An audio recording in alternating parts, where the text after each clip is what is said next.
देखिए, जो COP27 हो रहा है इजिप्ट में, ये एक एनुअल कॉन्फ्रेंस है जिसमें करीब 200 देश आते हैं और हम लोग साथ मिलकर क्लाइमेट पॉलिसी बनाते हैं। और क्लाइमेट पॉलिसीज़ का साथ में मिलकर बनाना इसलिए ज़रूरी है क्योंकि जिन अमीर देशों ने इस पूरी प्रॉब्लम को खड़ा किया अपने ग्रीन हाउस गैस एमिशन से पिछले 150 सालों में, आज उसकी वजह से तबाहियाँ हो रही हैं, जैसे कि बाढ़ का आना, सूखे का होना या साइक्लोन चक्रवात का होना। और उसमें अमीर देशों की बहुत बड़ी भूमिका रही है, इसलिए उनकी जिम्मेदारी भी सबसे बड़ी है कि वो कैसे क्लाइमेट फाइनेंस को दें। जैसे कि एक $100 बिलियन का वादा उन्होंने किया था 2009 में, जो उन्होंने अब तक नहीं निभाया।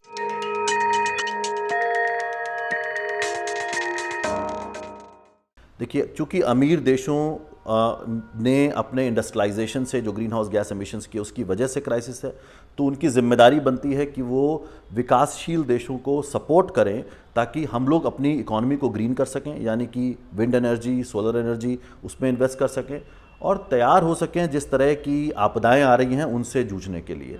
तो उसके लिए क्लाइमेट फाइनेंस ज़रूरी है। हम लोग चूँकि विकासशील देश हैं और हमारी वजह से क्लाइमेट इमरजेंसी नहीं आई है, तो हमें ये फाइनेंस चाहिए ताकि हम अपनी नीतियों को बदल सकें और साथ साथ में इस तरह का विकास कर सकें कि जो कि ग्रीन हो और हम तैयार हों इन आपदाओं से लड़ने के लिए।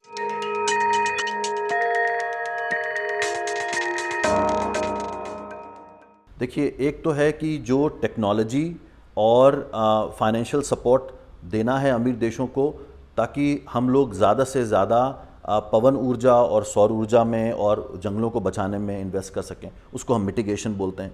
दूसरा है अडेप्टेशन, यानी कि जो आपदाएं हैं उनसे लड़ने की तैयारी के लिए अगर हमको अपने इंफ्रास्ट्रक्चर को मजबूत करना है, अपने घरों को रेट्रोफिट करना है या बांध बनाने हैं, उसको हम अडेप्टेशन बोलते हैं।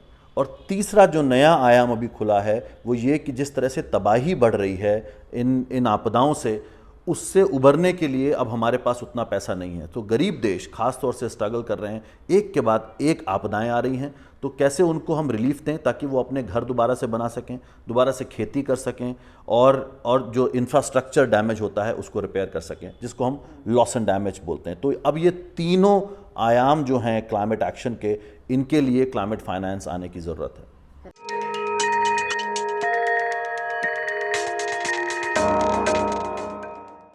देखिए, भारत के लिए क्लाइमेट फाइनेंस हमेशा से ही बड़ा मुद्दा रहा है और भारत ये हमेशा याद दिलाता रहा है अमीर देशों को कि आपकी जिम्मेदारी सबसे ज़्यादा है और आप वो नहीं निभा रहे हैं। ना तो आप अपने उत्सर्जन को, यानी कि कार्बन एमिशंस को कम कर रहे हैं जो आपको करना चाहिए आपके फेयर शेयर के हिसाब से, क्योंकि हिस्टोरिकली आपने सबसे ज़्यादा पोल्यूशन किया है। साथ में आपने क्लाइमेट फाइनेंस नहीं दिया है। इनफैक्ट जो अभी के रिपोर्ट कार्ड जो आए हैं जो पिछले 2 सालों के, उसमें वो लोन दे रहे हैं, ना कि ग्रांट जो उनको देना चाहिए, यानी कि वो लोन दे करके फाइनली वो पैसा उनके पास वापस चला जाएगा। तो इंडिया इन सारी बातों को भी उठाता आया है और अभी लॉस एंड डैमेज को लेके भी इंडिया का बहुत ही मजबूत स्टैंड है कि इसको एजेंडा में डाला जाए और इस पर चर्चा होनी चाहिए।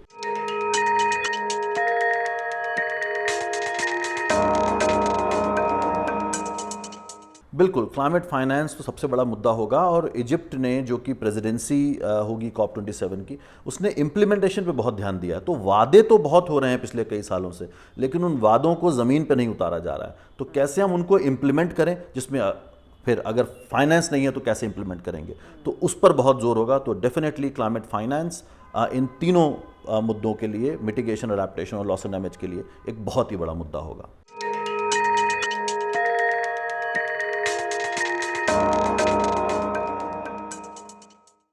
देखिए, हम जो गरीब देश हैं, जो विकासशील देश हैं, वो याद दिलाएंगे अमीर देशों को कि आपने अपनी जिम्मेदारी नहीं निभाई है, अपने वादों को पूरा नहीं किया है। और इसीलिए हम लोग COP में जाते हैं जहां 200 देश इकट्ठा होते हैं और सबकी जिम्मेदारी अलग है। तो उनकी जिम्मेदारियों को याद दिलाना और मीडिया के माध्यम से उनके जो गैप्स हैं उसको उजागर करना, ये हमारी सबसे बड़ी भूमिका होगी वहाँ पर। और ऐसे नए अग्रीमेंट्स को करना ताकि ख़ास तौर से जो लोग जूझ रहे हैं आपदाओं से, उनको मदद दी जा सके और ये एक बहुत ही बड़ा मुद्दा होने वाला है।